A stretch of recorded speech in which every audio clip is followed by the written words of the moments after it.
From the moment a boy becomes old enough to notice who gets chosen, who gets ignored, who receives attention, and who gets laughed at, a simple formula begins forming in his mind.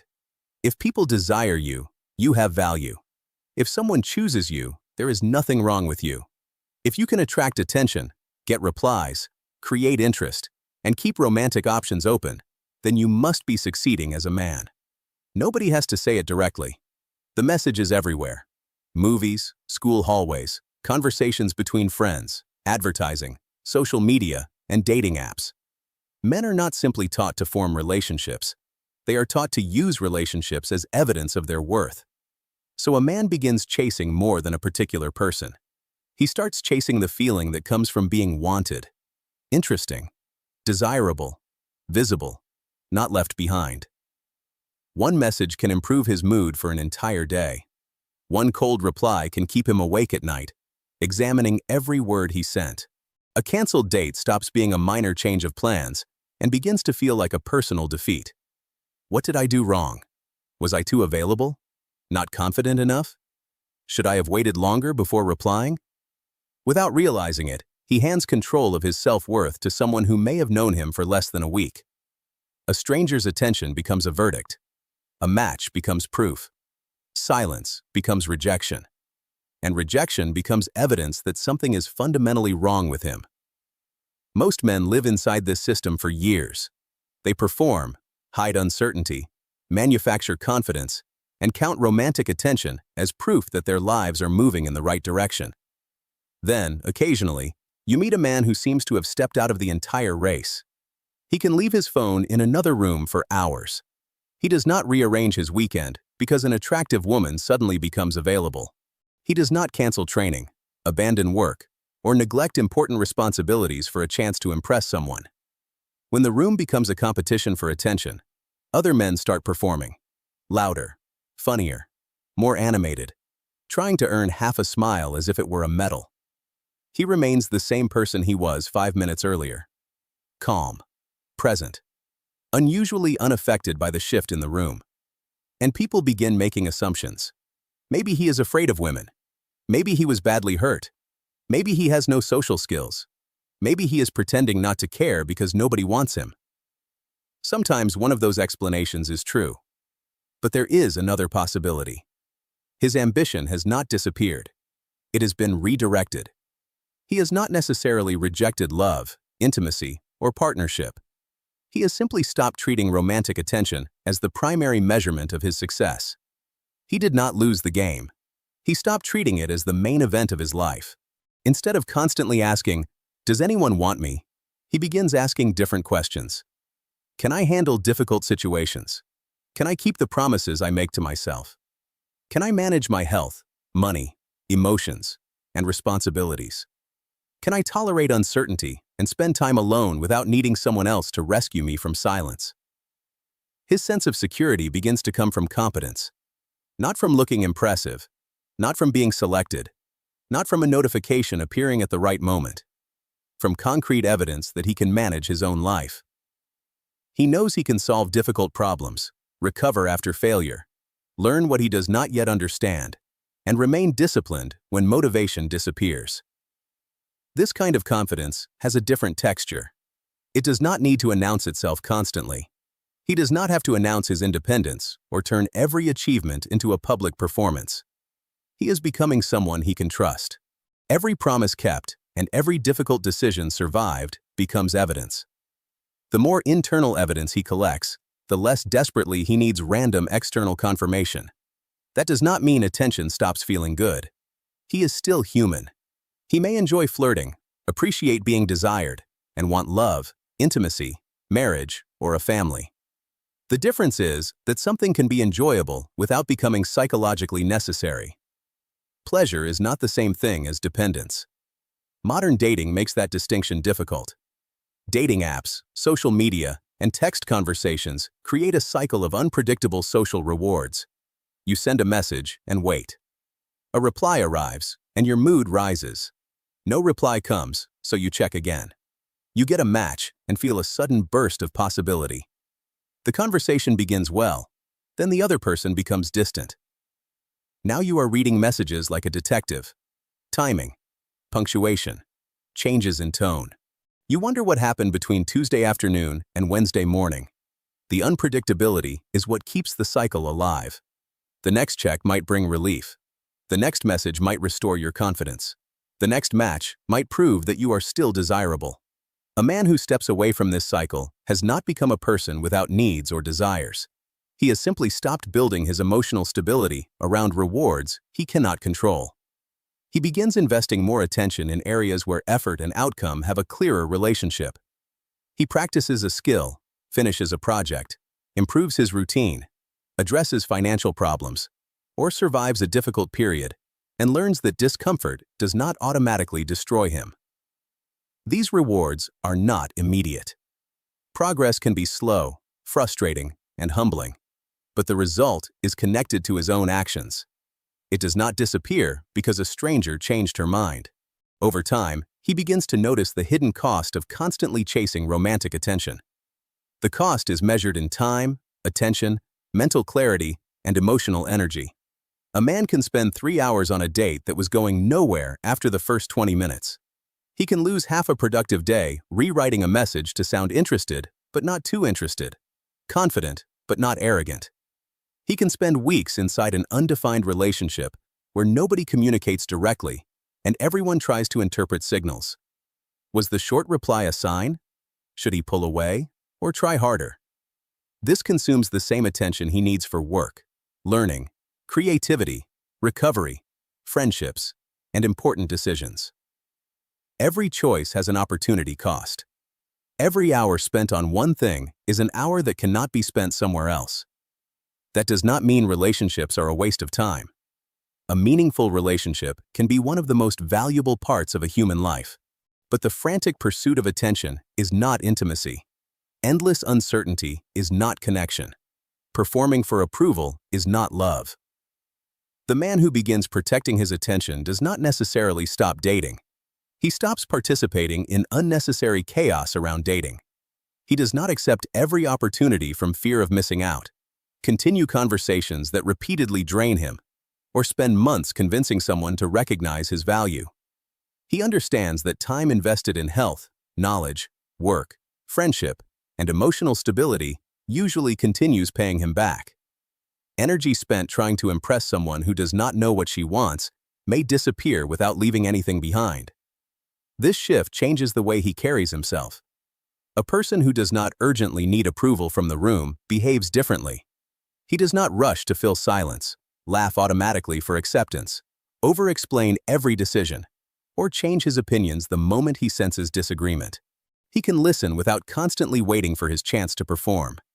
He is participating in a conversation, not attending an audition. If someone does not reply for 2 days, he may still feel disappointed.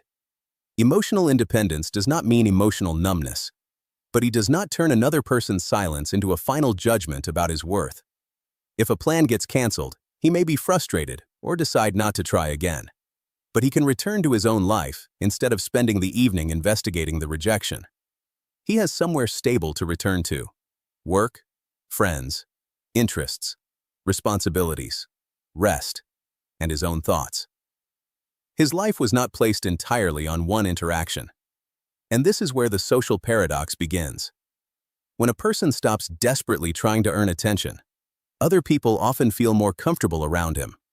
Not because emotional coldness is magically attractive, not because ignoring someone is a secret technique that forces them to chase. The explanation is simpler. People can often sense when they are being treated as human beings and when they are being used as sources of validation. When a man is desperate to impress, the interaction feels like a sales presentation. He displays his strongest qualities, hides whatever may be rejected, and becomes what he thinks the other person wants. Underneath the performance is an unspoken request. Please choose me. Please confirm that I am enough. When the outcome of a conversation is no longer responsible for saving his self-esteem, he becomes more capable of being genuine. He can express interest directly, disagree respectfully, admit uncertainty, and reveal a real preference instead of selecting the answer he thinks will be rewarded. He is no longer trying to force every encounter into a success. He is trying to understand whether anything real exists between two people. But the moment people notice that inner stability can look attractive, some men begin imitating its external symptoms. This is where fake detachment appears. A man waits hours before replying while thinking about the message the entire time. He pretends to be busy, becomes cold on purpose, disappears to create anxiety, and calls emotional unavailability strength. But if your strategy is designed to prove to someone that you do not care, that person is still controlling your behavior. You are still watching for a reaction, still checking the scoreboard, still hoping your distance will produce more attention. You are still inside the validation game. You have simply switched from chasing openly to manipulating from a distance. That is not independence. It is neediness wearing a more convincing costume. A genuinely autonomous man does not need to perform unavailability. He can answer quickly, initiate a conversation without surrendering his dignity, say that he likes her, and acknowledge disappointment. He can be warm without becoming submissive. He can care without abandoning his standards. His independence is not the absence of emotion. It is the ability to experience emotion without losing himself inside it. However, there is an important distinction that motivational content often ignores. Not every man who avoids relationships and focuses on work is psychologically free. Sometimes impressive self-sufficiency is a defense. A man may have been deeply hurt and decided never to become vulnerable again. He may claim that relationships interfere with success or that emotional needs make him weak. From the outside, he may look disciplined, focused, and untouchable, but his life may be organized around fear rather than freedom. The difference between healthy autonomy and emotional avoidance cannot be measured by how slowly someone replies. It is revealed by his capacity for closeness. A psychologically autonomous man can be alone, but he can also allow another person to know him. An avoidant man feels safe only while nobody gets too close. An autonomous man can state his needs and boundaries. An avoidant man disappears when a conversation becomes emotionally uncomfortable. An autonomous man does not lose himself inside a relationship. An avoidant man devalues relationships before they have the chance to matter. One man has developed a stable self.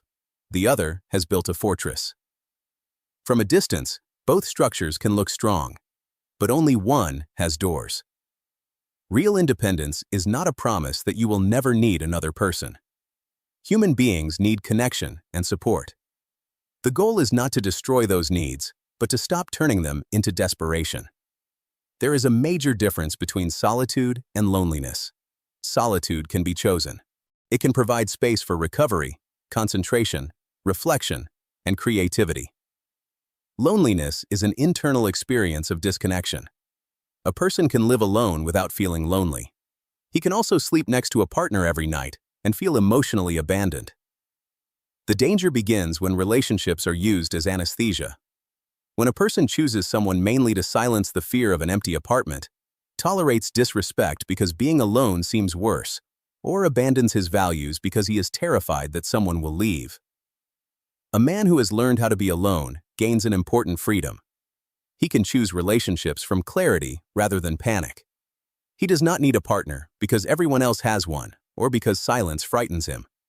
He can remain unattached until he encounters a connection that actually fits his life. Not a perfect woman, not someone who will never inconvenience him or ask anything in return. A real partner, someone with whom both people can communicate, grow, provide support, and maintain their individual identities. But there is another trap. A man can stop measuring his worth through romantic attention and begin measuring it through money, productivity, status, or physical performance. On the surface, he looks independent. Internally, the formula has not changed. I have value only while I am producing results. Now work becomes the new dating app. Numbers become the new matches. Business growth, gym performance, income, and audience approval become the new notifications. Rest creates guilt. Failure destroys his identity. Achievements no longer enrich his life. They become evidence that he deserves to respect himself. This is still the validation game. Only the supplier has changed. True maturity does not begin when a man selects a more respectable source of approval. It begins when he stops treating his life as an examination of his worth. He does not work to earn permission to exist. He does not train to become worthy of love. He does not build a business so that everyone who rejected him will regret it. He develops because he wants to participate fully in his own life, explore what he can become, and respect his time, body, and abilities. Growth matters even when nobody is watching. This kind of man does not reject love. He rejects the idea that love must rescue him. He does not search for a woman who will fill every empty space, organize his life, give him direction, and remind him every morning that he is good enough. But he also does not search for someone he can keep at a safe emotional distance. He understands that intimacy requires more than independence. It requires the courage to be seen, speak honestly, consider another person's needs, compromise without self-betrayal, and receive care instead of only displaying strength. His life already has structure, but it is not a fortress with permanently closed gates. It is a home with a foundation and an identity of its own. Another person does not have to build that home for him or save it from collapse. But if a genuine connection develops, there can be space for two people inside it. Not because he cannot survive alone, because some parts of life become deeper when they are shared. Ultimately, the psychology of this man comes down to one change in focus. He stops asking, "How can I make someone choose me?" and begins asking, "What kind of life am I choosing for myself?" He no longer spends his best years proving that he deserves attention. He does not turn every interaction into an examination, treat rejection as catastrophe, hide his need for connection behind coldness, or use achievement as a replacement for self-worth. He builds a life that has meaning regardless of how many messages are waiting on his phone. And if the right person enters that life, he does not demand that she save him. He invites her to walk beside him. If that person has not appeared yet, his life does not stop. His work, friendships, health, curiosity, and ability to rest still matter. His existence still matters. Not because the world is guaranteed to notice him one day. Not because the perfect partner will eventually appear and reward all his effort. Not because independence will automatically make him irresistible. But because a human life should not be a marketing campaign built for other people's approval. A psychologically mature man does not have to prove that he needs nobody. He only needs to know that he will not abandon himself when he begins to care about someone else. He can be alone without being afraid of intimacy. He can express interest without begging for reciprocity. He can build a relationship without making it the only source of his identity. That is real freedom. Not making the world chase you. Not winning a more sophisticated version of the same old game. But finally refusing to spend your life chasing evidence that you are worthy of living it.